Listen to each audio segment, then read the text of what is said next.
PGTRB computer சயின்ஸில் unit 1ல் introduction பார்க்கலாம் நம்பர் சிஸ்டம்க்கு. ஃபஸ்ட்டு டேட்டானா என்ன அப்படின்னா ஒரு அன்ப்ராசஸ்டு ரா ஃபேக்டை தான் நம்ம டேட்டா அப்படின்னு சொல்கிறோம்.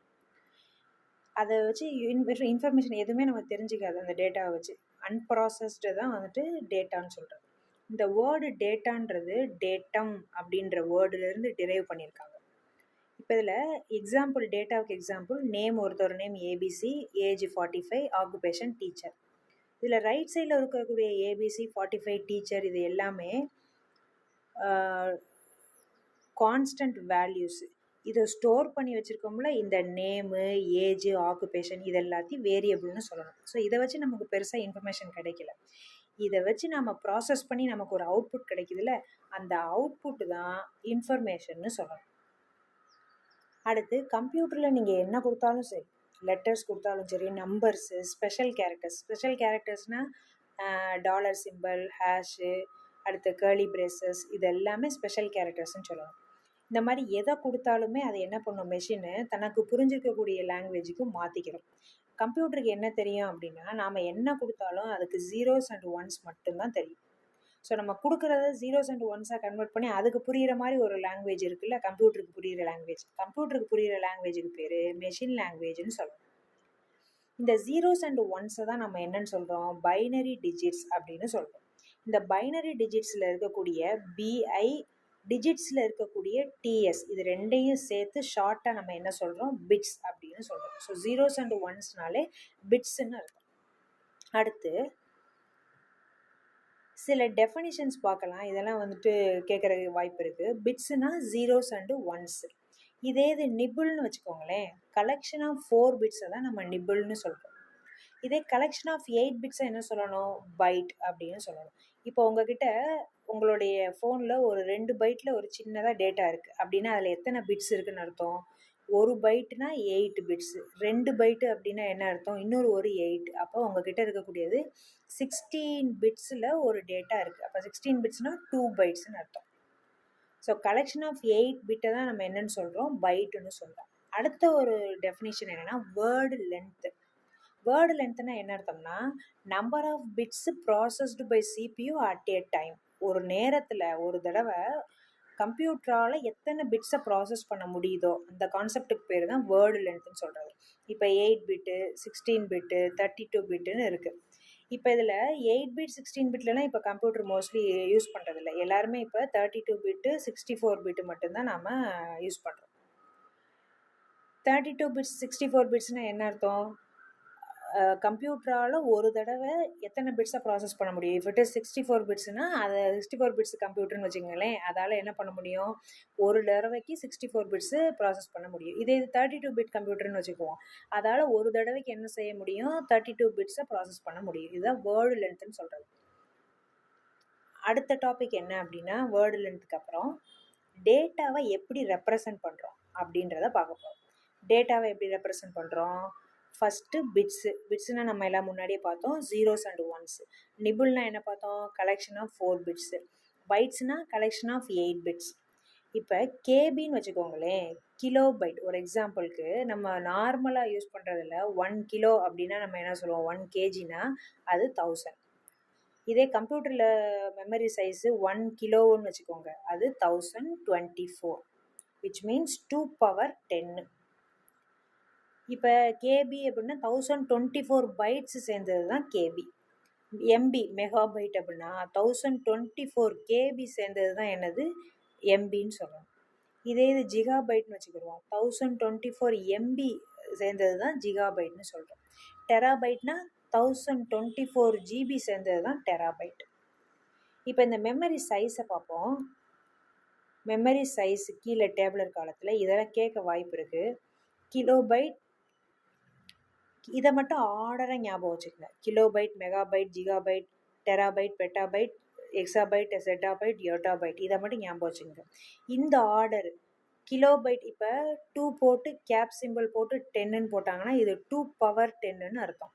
இந்த கேப் சிம்பிள் பவர். இப்போ 1 கிலோ 1 கேபி அப்படின்னா 2 power 10. அதை நீங்கள் 2 × 2 × 10 டைம்ஸ் மல்டிப்ளை பண்ணி பாருங்கள், உங்களுக்கு 1024 கிடைக்கும். அப்போ 1024 பைட்ஸ் சேர்ந்தது தான் 1 கிலோபைட், 1 கேபி. அடுத்து மெகாபைட் அப்படின்னா 2^20. இதையும் ஆர்டராக படித்து வச்சுக்கோங்க. இந்த 2^10, 2^20, 30, 40ன்னு 80 வரைக்கும் வரணும். இதில் கொஷின்ஸ் எந்த மாதிரி கேட்கலாம் அப்படின்னா 2^30 இஸ் ரெஃபர்டு டு அப்படின்னு கொடுத்து 4 ஆப்ஷன் கொடுக்கலாம். அப்போ 2^30ல் எது ரெஃபர் பண்ணுது? ஜிகாபைட். இப்போ இதே கொஷினை வேறு மாதிரி எப்படி கேட்கலாம் அப்படின்னா what is the size of டெராபைட்டுன்னு கேட்கலாம். கொடுத்துட்டு 4 ஆப்ஷன் 2 பவரில் கொடுத்துருப்பாங்க. அதில் அப்போ டெராபைட்டோடைய பவர் என்னது? 2^40. நாம் இதை மட்டும் ஞாபகம் வச்சுக்கணும். லெஃப்ட் சைடில் இருக்கக்கூடிய இந்த கிலோ, மெகா இதை மட்டும் ஆர்டராக ஞாபகம் வச்சுக்கிட்டு இந்த பக்கம் 2^10 ஆரம்பித்து 2^80 வரை ஞாபகம் வச்சுக்கிட்டோம் அப்படின்னா கரெக்டாக நம்ம அதுக்குடைய வேல்யூவை மேட்ச் பண்ணி எழுதிடலாம். அவ்வளோதான், இது சைஸு. நெக்ஸ்ட்டு, ஒரு டெக்ஸ்ட்டில் இருக்கக்கூடிய ஒரு கேரக்டரையும் வந்துட்டு நம்ம பைட்ஸ்ன்னு சொல்கிறோம். இதுக்கு பார்க்குறதுக்கு முன்னாடி கேரக்டர்னா என்ன, ஸ்ட்ரிங்குனா என்னன்னு நமக்கு தெரியணும். கேரக்டர் அப்படின்னா ஒரு எழுத்தையும் கேரக்டர்னு சொல்லணும். ஸ்ட்ரிங்கு அப்படின்னா கலெக்ஷன் ஆஃப் கேரக்டர். இதுக்கு ஒரு நல்ல எக்ஸாம்பிள் உங்களுடைய பேர் எடுத்துக்கலாம். பேரில் வரக்கூடிய ஒரு எழுத்தையும் கேரக்டர்னு சொல்லணும். மொத்தமாக உங்கள் பேரை ஸ்ட்ரிங்குன்னு சொல்லணும். உங்கள் இனிஷியல் கேரக்டர், உங்கள் பேர் ஸ்ட்ரிங்கு, அவ்வளோதான் வித்தியாசம். கலெக்ஷன் ஆஃப் கேரக்டர் தான் ஸ்ட்ரிங்குன்னு சொல்கிறோம். ஸோ ஒரு டெக்ஸ்ட்டில் இருக்கக்கூடிய, டெக்ஸ்ட்னா ஒரு வேர்டில் இருக்கக்கூடிய ஒரு கேரக்டர் ரெப்ரசன்ட் பண்ணுறது தான் பைட். நம்ம கோடிங் ஸ்கீம்ஸ்னு ஒன்று இருக்குது. அதாவது coding schemes refers to character set and numbers. நிறைய கோடிங் ஸ்கீம்ஸ் இருக்குது. ஆஸ்கி, இதுதான் ஆஸ்கி, பிசிடி, அடுத்து யூனிகோட், இந்த மாதிரி நிறையா இருக்குது. அது பின்னாடி வரக்கூடிய வீடியோஸில் பார்க்கலாம். இந்த மாதிரி நிறைய கோடிங் ஸ்கீம்ஸ் இருக்குது. அதில் ரொம்ப காமனாக யூஸ் பண்ணக்கூடியது இந்த ஆஸ்கி. ஆஸ்கினா என்ன expansion? American standard code for information interchange. அதுதான் ஆஸ்கியோடைய எக்ஸ்பான்ஷன். திரும்ப சொல்கிறேன், American standard code for information interchange. இதோடைய இந்த ஆஸ்கியோடைய ரேஞ்ச் என்ன அப்படின்னா 0 to 127 கேரக்டர்ஸ். அப்படின்னா என்ன அர்த்தம்? 126ன்னு அர்த்தம். 126 கேரக்டர்ஸ். இதில் யூசின்னு போட்டிருக்கேன்ல அப்பர் கேஸ், எல்சின்னு போட்டது லோயர் கேஸ். அப்பர் கேஸ்னால் கேபிட்டல் லெட்டர், லோயர் கேஸ்னால் ஸ்மால் லெட்டர். ஒரு லெட்டர்ஸுக்கும் ஒரு ஆஸ்கி வேல்யூ இருக்குது. இப்போ அப்பர் கேஸ் ஏபிசிடி ஏலேருந்து Z வரைக்கும் அதோடைய ரேஞ்ச் என்ன அப்படின்னா 65லேருந்து 90. இப்போ உங்களுக்கு எக்ஸாமில் what is the ASCII value of capital ஏன்னு கேட்குறாங்க. அப்போ என்ன எழுதுவீங்க? 65. What is the ASCII value of capital சின்னு கேட்டால் என்ன அர்த்தம்?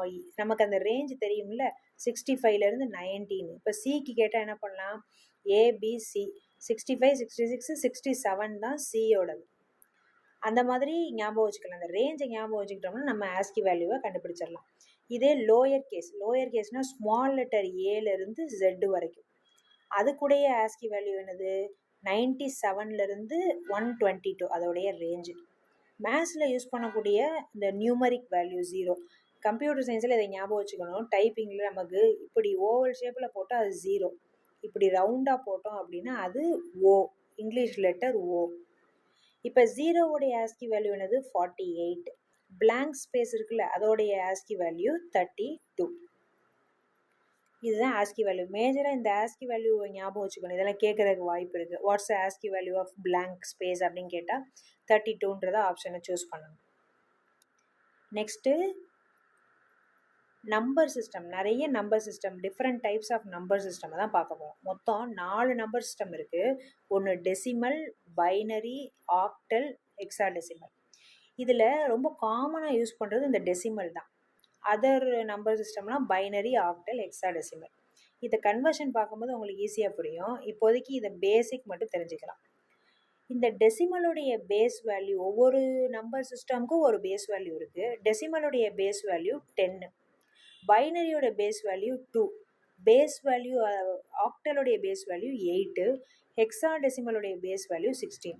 இந்த பேஸ் வேல்யூக்கு இன்னொரு பேர் ரேடிக்ஸ் வேல்யூன்னு சொல்லணும். பேஸ் வேல்யூக்கு இன்னொரு பேர் ரேடிக்ஸ் வேல்யூ. இந்த பேஸ் வேல்யூக்கு ஒரு ரேஞ்ச் இருக்குல்ல. இப்போ 10ன்னு வச்சுக்கோங்களேன், டெசிமலுக்கு பேஸ் வேல்யூ 10ன்னா அதோடைய ரேஞ்ச் என்ன? 0லேருந்து 9 வரைக்கும். பைனரியோடைய பேஸ் வேல்யூ 2வா, பைனரினாலே நமக்கு தெரியணும் ஜீரோஸ் அண்ட் ஒன்ஸ் தான். அப்போ அதோடைய வேல்யூ ஜீரோஸ் அண்ட் ஒன்ஸ். ஆக்டலுடைய பேஸ் வேல்யூ 8னா அதோடைய ரேஞ்சு 0லேருந்து 7. இப்போ கவுண்ட் பண்ணி பாருங்கள், இதில் 8 லெட்டர்ஸ் இருக்கும், 8 நம்பர் வேல்யூஸ் இருக்கும் அதோடைய ரேஞ்சு. ஹெக்ஸாடெசிமல் மொத்தம் 16னா 0லேருந்து 9க்கு நம்பர்ஸ் போட்டுக்கணும். இப்போ 10லேருந்து 15 வரை இருக்குல்ல, இதோடைய ரேஞ்ச் ஆக்சுவலி 16னா என்ன அர்த்தம், 0லேருந்து 15 வரைக்கும் தான் அதோடைய ரேஞ்சு. இப்போ 10லேருந்து இருக்குல்ல, 10, 11, 12, 13, 14, 15 இது எல்லாத்துக்கும் ஹெக்ஸாடெசிமல் என்ன பண்ணிடணும், நம்பருக்கு அந்த லெட்டர்ஸை போட்டுடணும். ABCDEF வேறு லெட்டர்ஸ்லாம் வராது, இந்த லெட்டர்ஸ் தான் வரும். ஸோ 10லேருந்து 15 வரைக்கும் ஹெக்ஸாடெசிமலில் என்ன பண்ணணும், நம்பர்ஸ் போடக்கூடாது, அதுக்கு பதிலாக இந்த ஏலேருந்து எஃப் வரைக்கும் போட்டுடணும். இதுதான் பேஸ் வேல்யூவும் அதோடைய ரேஞ்சும். இப்போ இந்த ரேடிக்ஸ் வேல்யூவோட இம்பார்ட்டன்ட், ரேடிக்ஸ்க்கு இன்னொரு பேர் பேஸ் வேல்யூ. அதோடைய இம்பார்ட்டன்ட் ரோல் என்ன அப்படின்னா, ஒரு நம்பர் என்ன டைப் ஆஃப் நம்பர் சிஸ்டம் அப்படின்னு கண்டுபிடிக்கிறதுக்கு பேஸ் வேல்யூ வேணும். பேஸ் வேல்யூ இல்லாமல் என்ன செய்ய முடியாது, இது இந்த டைப் ஆஃப் நம்பர்னு கண்டுபிடிக்க முடியாது. ஒரு எக்ஸாம்பிளுக்கு சொல்கிறேன். இப்போ என்கிட்ட 101ன்னு ஒரு நம்பர் இருக்குது.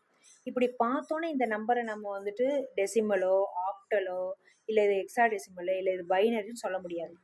இதை 101 டெசிமலாக கூட இருக்கலாம், ஜீரோஸ் அண்ட் ஒன்ஸ் மட்டும் வருது, அப்போ இது பைனரியாக கூட இருக்கலாம். ஸோ இது என்ன டைப் ஆஃப் நம்பர்னு சொல்ல முடியாது.